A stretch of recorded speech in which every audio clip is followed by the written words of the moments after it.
and I will show you the beginning of the app game. So what you are is you are, the guy is a pizza delivery guy. He gets promoted from busboy to pizza delivery, and the object of the game is to deliver the pizza. But you have to go through a neighborhood of all these people who want your pizza. So that is the concept of the game, and it's super fun, and you can get it today. What? Hungry. I know, we were shooting it in a neighborhood, and these kids were like, we ate pizza yesterday. That's why we were trying to get sponsorship from Pizza Hut. But we didn't want to wait for anyone to give us permission, and then once you get a big sponsorship, they're going to come in and tell you how to create something, and we wanted to have complete control over the creativity of the game, so we did this all ourselves. What were some of the production challenges with this genre versus the movie? Oh my gosh, so this was crazy, and because we had no blueprint, no one's done anything quite like this that we know of, maybe on the web, but we had, that was a longer video, but usually it's about 30 seconds to each decision point, so we had to create our own blueprint, and it was crazy. We started with big, huge boards, and we were like, okay, you start off with walking, bike, or skateboard. So we had 3 big boards, and there were just like spider webs of all the different decision points and where they go to. And that was the first thing we did. Then we took that and we had to convert it into a script. And the first day of shooting, there's only 4 of us that made this whole game. And we'd be on set like trying to figure out how to, because you have to shoot it and then go, okay, the audience picks this. Now we have to shoot that. And that was a huge challenge. Just like it took us 4 months to shoot this. I mean, it took Home Sweet Home 28 days. This 4 months, because you're doing every single choice that the audience makes.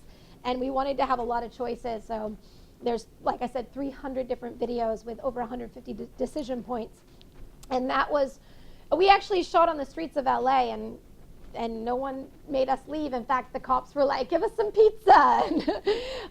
So that was quite the challenge. And then so once we finished shooting it, we took it into the editing room, which was, we created a numbering system. Everything we did, we completely made it up, and hopefully people will license it from us someday. But we made a numbering system. So S1, which is skateboard 1, goes to decision point S2, B. It's crazy. Like the numbering system gets insane, but we had to create a whole numbering system of what each thing goes to, and we also have decision points that, like, if you choose one way, it leads back to a different one depending on which pathway you come from.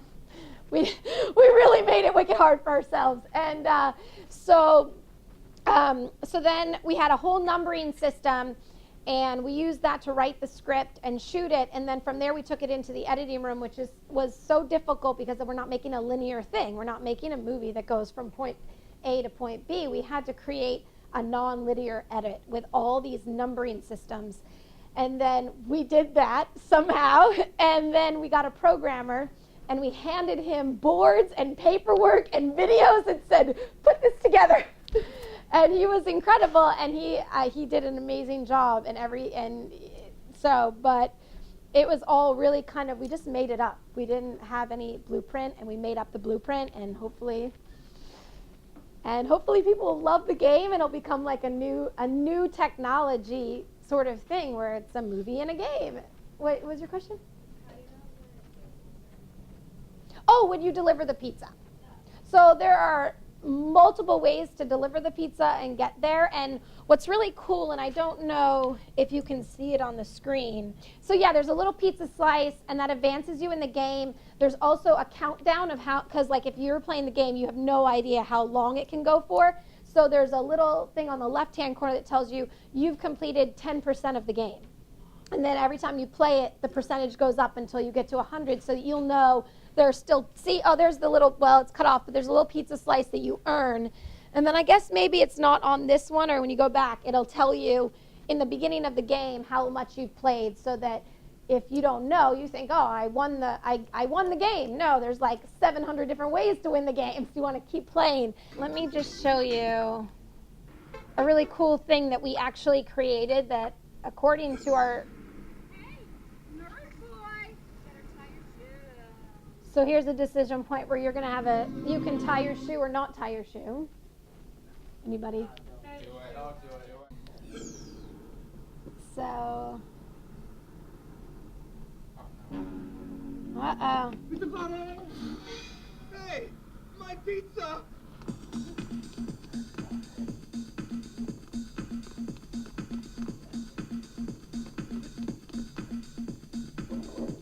So here's another decision point. And I'm going to jump it. We're going to jump it. Because if you didn't jump it, you're going to hit that. You're going to slide on that banana if you went under it. So, and then we're going to go left here down the alleyway.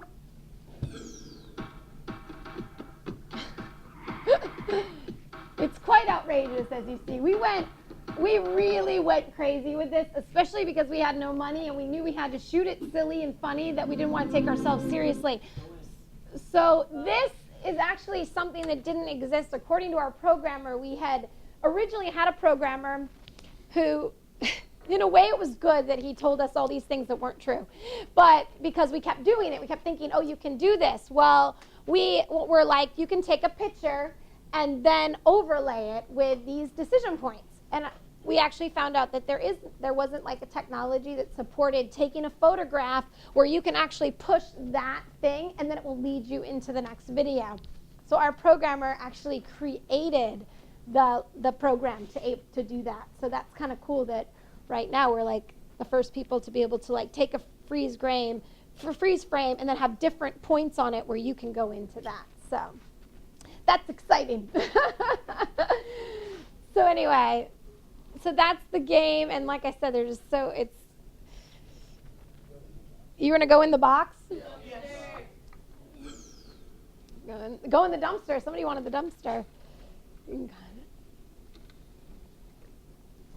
Look at he's not in there. We give you a best out of 3 in this. You get two chances out of 3, otherwise you would die.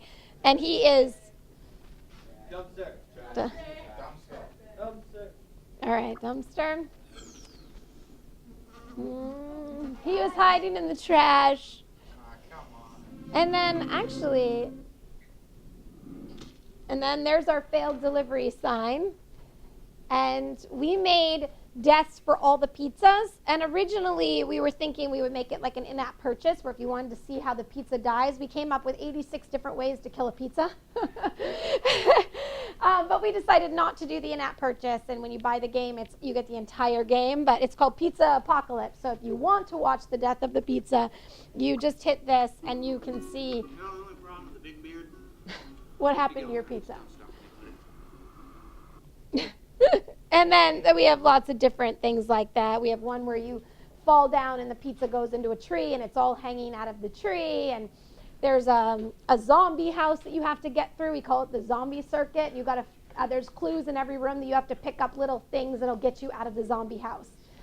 And we have a swimming pool that you get teleported into. I loved it. I know, I kind of want to get you to I even forget how to get to certain places because there's so many, but if you play the magician, he's really fun because every other one he'll teleport you either out to the desert where you won't be able to deliver your pizza, or he drops you in a swimming pool where you have to swim around and figure out how to get out. So there's a lot of fun stuff.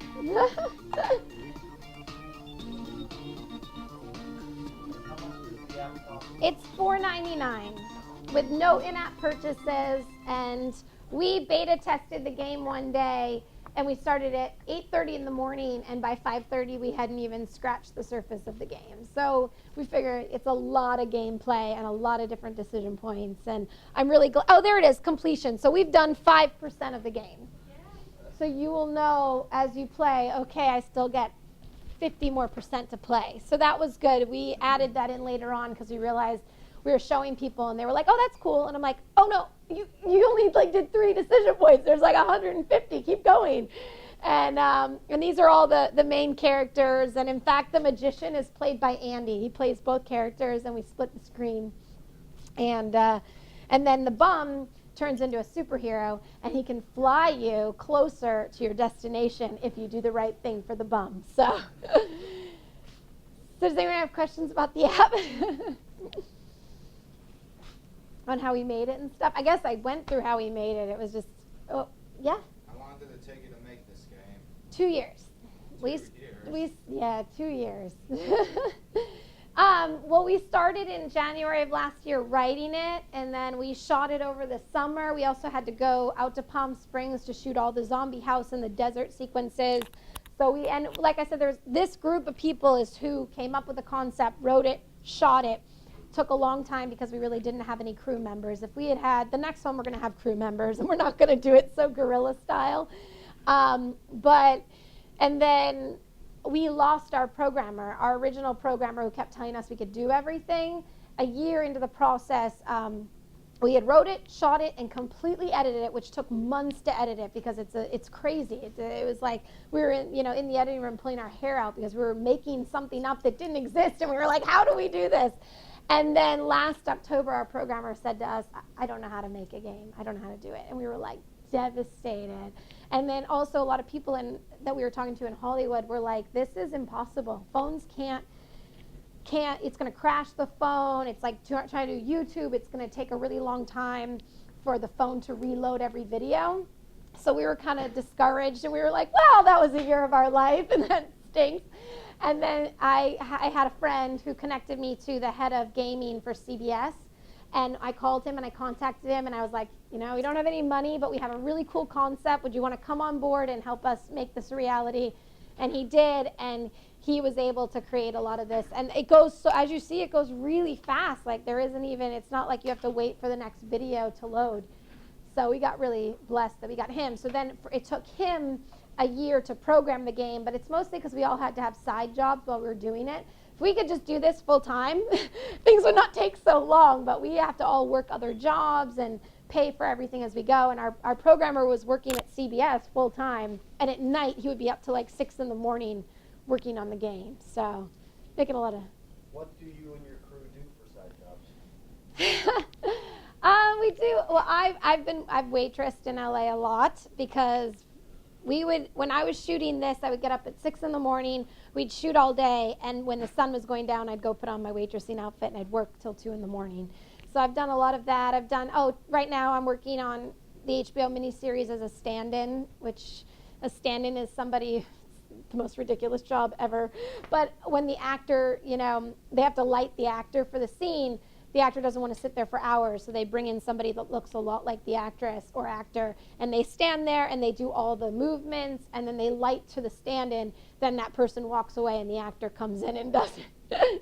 And so I've done that job, a lot of stand-in work. I was Megan Fox's stand-in. I was Kat Dennings on Thor stand-in. I worked on Thor. I've worked on a lot of big stuff, and it pays really well, but the problem is that people get really sucked into crew jobs because you get so much money, and then the next thing you know, 10 years later, you're like, I never made my own stuff. And I meet a lot of crew people that were like, man, I wish that I could do that. And I was like, you just got to do it. The other group members all lived off their savings for the whole time that we shot for a year. They had saved up a lot of money and then just lived off of it. And but it wouldn't have taken 2 years had this been something that we could have done full time, but we had to. Hopefully the next one will be our full-time job. We actually already got investors, and that's what's awesome. Like when we told people about the idea, they kept saying, oh, that's not possible.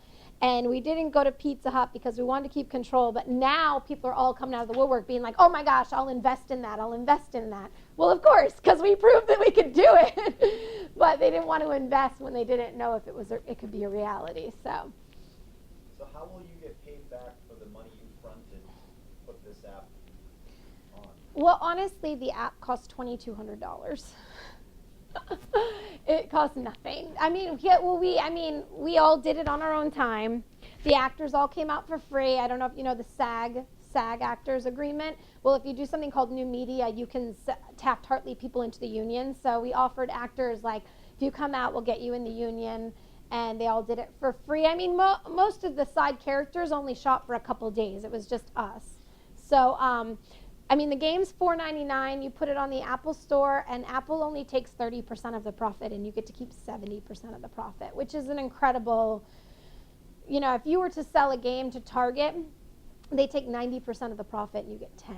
Now, granted, 10% of probably millions is better than nothing if you didn't have Target, but Apple's actually a really great platform because they let you keep 70% of your profit, and they take 30%.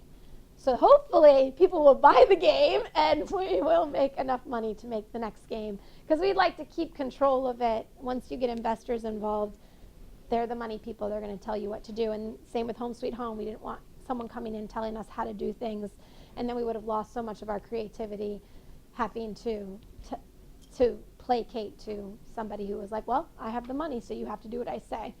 When you guys made this, did you have a demographic in mind? Or you? Yeah, we definitely made it for children, for kids, and I think everyone will love it. I mean, my dad's 71 years old, and he was like watching Super Bomb, and he's laughing. But I mean, I think that we went really goofy. One thing that we were really smart that we did was we color coded everything, and my 2-year-old niece plays it all the time, and she knows the colors. She knows how to start it and resume and skip because it's all color coded, and then all the decision points are pictures, and we really wanted it so that if kids didn't know how to read, they could still play the game because you see a visual. And it was really fun to watch my niece want to play it, and she was like, go back to the tie the shoe, I don't want to tie my shoe. And her mother was like, well, what does that look like? And then she had to sit there, and she was like trying to figure out which one is an untied shoe. It's just so funny to watch kids like process that. But it was really good that we did everything in just pictures, because a lot of choose your own adventure books, I don't know if you guys know those books. Anyone aware of them? They're from like a long time ago. But yeah, you have to read it. We watched some old web series from like the 80s, and it was so boring because like we did do some research on this, and it would be like, it would type out everything and then you push, and I just thought that was really boring, and we wanted to make it a lot more fun by having it be visual, complete visual game. You don't have to read anything. I'm curious to hear your opinion. A $4.99 price tag on the App Store is higher than the standard app. Do you guys buy $4.99 apps on the App Store? What do you guys think of the app, and do you think it's something that your age group would get into? I mean, this is the first release. This is the first day. Yeah, it came out at midnight, so you guys are the first people to see it. I would love to. Yes. I think, I think it's, like a reasonable price, especially since it's like actual real. And like my brother, like, he's always on his like COD, like the Assassin's Creed. He's like, oh my god, these graphics, they look so real. But now it actually is real. That's the thing. And one of the things, the reason it's $4.99 is we can't ever come down. You can't ever go up. So if we went for 99 cents and it was to do really well, we can't ever go back up. It's also $4.99 because we did no in-app purchases. So when you buy, a lot of games, they just hook you in, and then you're like, well, I'll spend $20 to get this. And we looked at some other ones like ours, and there are a lot of, actually like $8.99, $9.99. Originally, we were going to do 99 cents, but we decided that it's also kind of a larger download for your phone. It's not big. There's other apps that are bigger, but we figure, you're telling the audience it's worth the download onto your phone because you're going to get like a huge game. And but yeah, tell me, because if you guys think $4.99 is outrageous, then I will go back to the drawing board. Yeah? I definitely think the price is like worth it, because you're not only having cartoons in it, you have like real people, you have more than enough choices, and like the game it looks really fun. Like, good! All ages can play that. All ages can play it, and it's totally PG. There's nothing bad about it. Yeah, there are like some games that you buy in the App Store and you beat them like really quickly, but this one you can like spend your time on and like really go through all the choices. Right, exactly. And there's some decision points where you can make 8 and you win, and then others where you can make 30 and you win. And then at the end of each time it will say you've delivered your first pizza slice, and then you'll get up and up, and then you'll deliver them all. I think it's like a good price because it's a big game and there's a lot of effort going into it. It seems That's like true. a pretty entertaining game. It is really fun. Yeah, and hopefully it's true. Like when we were talking about price point, it is hard when you've put in 2 years of your life and all of your savings and your money and your time. You think it is worth it. Someone just spent it. Home Sweet Home is not $30, but somebody just bought it for $30 at Walmart or something, which I was like, don't do that because it's cheaper. But if people yesterday I went to Starbucks and spent $5 on a coffee, so I kind of feel like it's the price of a coffee nowadays, and you're going to get tons of gameplay, And it's just really funny. It's so fun too, and you get to see all the ways we kill the pizza, which are really funny. And by a show of hands, how many of you would be interested in downloading that game to see it played all the way through?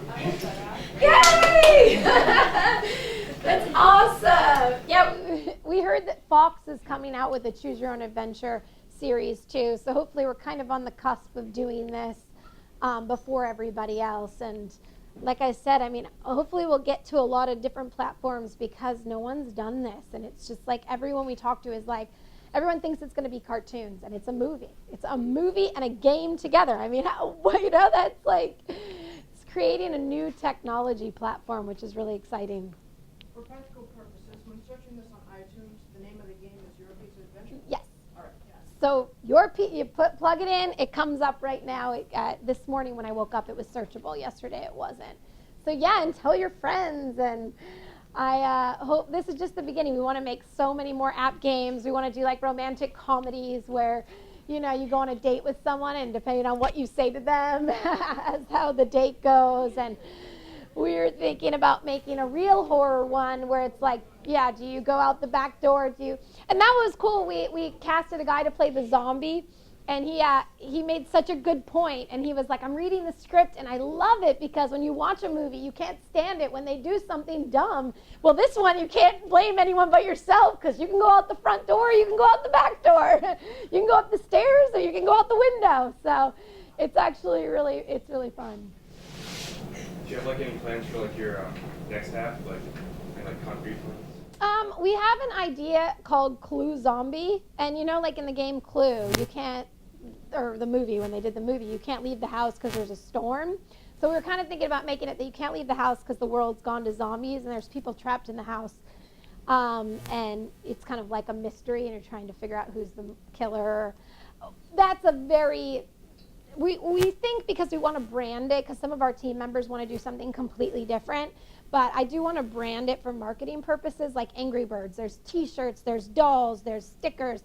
I think that the characters are really cute and funny, that maybe we could actually make this a brand so you could level up. And some people have said, oh, I want to play the hot girl, the bike girl. We call her the hot girl, which is a bike girl. The blonde girl, you know, she's like always on her bike and needs help. And people are like, well, I want to play her. So now we're thinking maybe we'll do it where you can pick what character you want to play. And we'd love to get to technology where you could put your face in it and it'd be you. That would be really cool, right? If you could, like, you would take a picture of yourself, put yourself on the character, and you go through as it you. That, I mean, these are all ideas we've had, but we just had to see if it was even possible. But yeah, and we might shoot, like, it would take a while to shoot every single character playing a pizza delivery or whatever has to do with pizza if we do that. But we think that might be fun where you get to pick which character. If you're a girl, you might want to play a girl. You don't want to be a guy, you know what I mean? So that might be next. We have lots of ideas. Yeah? Personally, do you like making movies or games? That's a good question. I want to do both. We had so much fun doing the app, and because we were doing something so innovative, it was challenging to the point that our brain hurt trying to like do all the numbering systems and figuring that out and the coding. That was a challenge, but there is something about making films that's so extraordinary and getting to tell stories and making beautiful. And we could probably do, I mean, the cool thing about the app game, it is a movie. We wrote it, we shot it, we did it exactly like a movie, just in a different kind of way. The editing was just kind of a nightmare, but now we know what we're doing, it won't be so hard. We were just figuring out everything. So it's a really good question, because I liked both of them. I mean, we're working on a movie right now. I leave on Sunday to go up to Wisconsin, and we're working on a family film that we're doing. And then I'm really excited about that. I wrote a post-apocalyptic action-adventure movie I want to make. Maybe I'll make it an app game. Maybe it'll be a choose-your-own-adventure, post-apocalyptic action-adventure. I don't know. They're both really fun. And if this could take off and we could do this, absolutely. I would love to make app games. And I also think, like, after doing a thriller, which was really fun, but we admit that we did a lot of that genre because it was sellable, I had a lot of fun doing something that was for every age, and it was just thinking, we're going to bring so much joy to people's life. We brought it to a party one night, and we had and these are all people in their 30s, and one girl said, I just had a breakup. I'm so sad, and this actually was the best part of my week, getting to play this. And I thought, that's awesome to be a part of making something that brings joy to people's life, as opposed to, I mean, the thriller's fun, but it's not this is it would maybe bring joy. I like that. I don't know. How close are you to being able to do this full time in terms of your money making? You've had to support your movies by doing other things. Yeah. How close are you to being able to just make movies? Oh gosh. I should maybe answer that question. Well, Home Sweet Home is selling, and we do have 15 points in the back end. So as we start recouping money from that movie, we could live off of it. This is my last job. I finished yesterday working on the HBO miniseries, and I don't have anything lined up. I think we're going to go. We have investors for our next movie, but we make huge sacrifices. My husband and I gave up our apartment in LA, and we're going to live with my sister while we write the script, and we're going to make the script in Eau Claire, Wisconsin. But I mean, it was just what we had to do, take rent off the table so that we could do this. And we've had some people interested in investing in the app game, so that could come through. The only thing is, when you get an investor involved, they're going to take a huge chunk in the back end. That's why we kept it for us. So whatever we make comes back to us. We don't have to, we had investors, just a little bit investors for Home Sweet Home, and they're going to get the money first. So you're going to do all the work, and then they take all the profit in the beginning until it's paid back. So we have talked to some investors, but there is also a piece of us that's I kind of want to keep control of it, and if we do that, then it's more sacrifices, and we're going to have to do it on our own dime again. I don't know, hopefully today is the beginning of me not having to work a survival job. Red Sox t-shirt, I love it. What's up? Have you ever thought about making a TV series or a sitcom? Not really. That's a really hard world to get into, to be honest. The thing about television is it's networks, and you have to get into a network. You can't make an independent television show. That's one thing that people are doing with web series nowadays. They're making web series and then trying to pitch it to the network. But the problem is, a lot of times they'll pitch it to the network, and the network just says, thank you very much, and they go off and they make it out with their own people. So they're going to take your idea, and they're going to steal it, and they're going to make it. And it's happened to a lot of people, and it's because you can't copyright, you can't own a title, and you can't own an idea. So if you go into a studio at NBC with an amazing idea, and they love it, they're not going to give you money. They're going to say, that was great, thanks, and they're going to go hire all their people to go make your idea. And so to keep control of what you want to do, the platform is movies, because unless you want to do a web series and put that on the internet, the problem with web is there is no money in the web. And for years they've said, oh, the web's going to generate money. Well, why would it generate money? You guys go on the web, you're not going to pay, right? You're not going to pay to go watch something on the web, which is one of the reasons we did an app game. What about advertisements? You can have advertisements. Yeah, it's just really hard to get that. And my web series just got into Hollywood Film Festival, and I sat at a round table with all these other web people with millions of followers, and they were even saying to get advertising on your show is so hard. I mean, you're one of millions. It can happen. You can get Coke or something. That would be incredible, Coca-Cola or Pepsi. But I just think the odds are really hard. And we spent a year on our web series, and it's really hard to put in a year and then know that you are never going to monetize that. And like I said, it's really hard. We had meetings with Lionsgate Entertainment and Summit Entertainment for our web series, but they passed on it, and who knows, they're probably just going to go make it. So, but TV is awesome. It's just, I don't know how to get into TV without trying to go through the channels that are really, really hard, because it's network. It's not like a movie. You could go out tomorrow and make a movie with your flip phone, edit it, and sell it, and it's out there. But TV is like this huge wall, and I don't know how the heck I don't know how to cross it. And you'd have to really start at the bottom and go up. Maybe that's the place where if you wanted to get into television and writing and all that stuff, you could start at the ground level and work your way through the studio system. but for an independent, there is no independent television shows. Now you have an interesting connection to network television. Yes. Can you tell these guys about that? Well, my brother, you're talking about Alex, right? Yeah. Well, my brother Alex won the second Amazing Race, and he parlayed that into a producing career. Now, this is interesting because it was a way that he did get from, but he also did it on the web, but he got sponsorship. So he had an idea called Around the World for Free, where it was like an interactive reality show where the host had to get around the world for free, and you told him as the audience where to go. So you would interact with him on the web and say, go to Fiji. I have a friend who has a house. He'll hook you up. You can work for him and move on. He had this idea. He pitched it to some networks.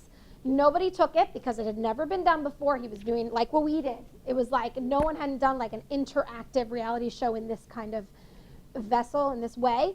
So he said fine, and he just, a year later, he launched it himself. He did have connections with CBS to launch it on the early show, and it crashed the website. So many people wrote in for it.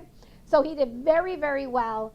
And in the end, he was so smart because he did sell it to CBS, but he sold it as a web series. So that is true. And it's not on network television, although he did, actually that's not true. He did sell it to some networks and overseas and in Europe. But what he did that was really smart, by not selling his concept, was he stays on as the creator. So now, forever, he will be the creator of this show on the name, because if you sell something, they're going to take you off of it and they're going to take it. So that is true. That is one way to do it. The only thing is, and this is what's so crazy, is my brother knew people at CBS from The Amazing Race. So it's like, if you don't have your foot in a door and you don't know the right people, it makes it really hard to try to step over that. Like, even though I know him, I wouldn't really know how to get into CBS. So it helped a lot. Go on a reality show, win a reality, I'm just kidding. Win Survivor, and then you'll know everybody. But he did do it that way, and he does make money, and he does monetize the show now. So thank you, Bob. That's true, because I'm telling them the wrong advice. But as we start to wrap up, and we have about 10 more minutes, obviously these guys are in high school. Yeah. Some of them are considering a career in this field. Others are not. But if you had to give some starting advice, if you wanted to do this as a career, what would your advice be? Start now. You're so young. Gosh, right now. And I mean, obviously take advantage of the fact that you can learn how to edit here. And I mean, we didn't have this when I was in school. So take advantage of learning how to do all this stuff that they're giving you, in high school. I mean, a lot of people spend a lot of money in college to learn that stuff. I would say my advice is find a group of people that are like-minded, who have a passion and a desire. All this stuff that we have done is because we have a core group of friends that believe in what we do, and we all say, let's just do it. And you have to, no man is an island. A lot of people say, oh, I can't work with people. I'm like, well, then good luck. Don't be in the film industry, because this is all about working with people. And I say find a group of people and just do it. I think a lot of people talk themselves out of things because they think, oh my gosh, like before they even start, they give up. And the truth is, you're going to learn it, you're going to figure it out, and it might take a little bit of time. But we keep saying with the app game, it did take 2 years, but what if we were still talking about doing it? Like what if we hadn't just jumped in and done it? Now it'd be 2 years, and I'd be like, dang it, why didn't I? 2 years goes by like that. It's actually not that long, and then the next thing you know, you're like, why didn't I just do that 5 years ago? It'd be done now. So I think my advice is to get a group of people who are awesome to work with, who are a lot of fun. I mean, literally Home Sweet Home, we slept in sleeping bags. We were friends, waking up every morning, making a movie. You can't do that if you don't get along with people. You would kill each other. And I would say go out and start making movies and doing it, and don't think about it. That might be the worst advice, but everything I've done in my life, I just didn't think about it. I just jumped off the cliff. And I was like, if I fail, who cares? I'm not afraid to fail. I am way more afraid of never succeeding. That's my fear, is not succeeding. I don't care if I fail. I've failed at a lot of things, but I just get up and I do it again. And that would be my advice. Like, you're going to learn so much just by doing it, and don't overthink it to the fact that you talk yourself out of doing it. Oh man, just do it now. You guys are so young. I wish that there's so many things. I wish I could go back to my little self and say, do this, do that, but I can't do that. But I can tell you guys that you guys can do it. And I think actually web series would be a great chance for you guys, because web series are only 3 minutes each episode, about 3 minutes. So it's very doable. That's why we did a web series before a feature film, because it just felt more, it didn't feel like we were tackling a beast. We were like, we can do 12 minutes of content, break it up into 3 minutes, and then show it on the web. And the web is just such an incredible way to build followers. And I mean, you go to a film festival, you have to fight to get people into that theater. The web, you put it up there and millions of people can view it. And go make a web series. That's what I would say. Go make a web series. That's a great way to practice. Sounds like a class project. Go, yeah. And watch Flock. Watch Flock as your you're working on a movie. We have time for maybe 2 more questions, and then we have to wrap it up. What would you suggest as like a good topic to start up and like keep consistency with a web series? I'm sorry, like what would it be a good topic for a web series, like for consistent? Well, don't do a dating one. I feel like I'm more telling you what not to do, because you see so many of the same thing over and over. And with Flock, one of the reasons we got picked as staff pick of the week and best drama, and they were like, this is so different. Like, it was about a traveling con artist, religious couple, totally different. Like, just something that you haven't seen before. I mean, depends on also what kind of genre do you like. Do you like romantic comedy? Do you like action adventure? Do you like sci-fi? Do you like horror? You know, I mean, I would first pick. That's another thing. When you're going to go into this kind of business, things do take time. You must love what you do so much that you will fight to get that done no matter what. Because if you don't love it, you're going to give up. So really, at the end of the day, what do you want to do? Because that's what's going to drive you through to finish it. Who cares what the audience thinks? If you love it, people will love it. If you're just doing it just to do it or just to make money, it's not going to happen, because halfway through the process, you're just going to go, this isn't worth it to me. And then you're going to, so I would start with what you love. I love horror thrillers. So I wanted to make a horror thriller, you know. I love goofy, silly Monty Python stuff, so we made a goofy, silly game. But I would really advise that you don't do anything to try to please an audience, because you'll go around a room and everybody has a different opinion. So first you got to please yourself. And then if you love it and you believe in it, it's a good chance that other people are going to love it and believe in it. So that's my advice. Sorry, I can talk forever. This is fun. I'm going to be a teacher. This is great. Let's thank Ms. Boylan for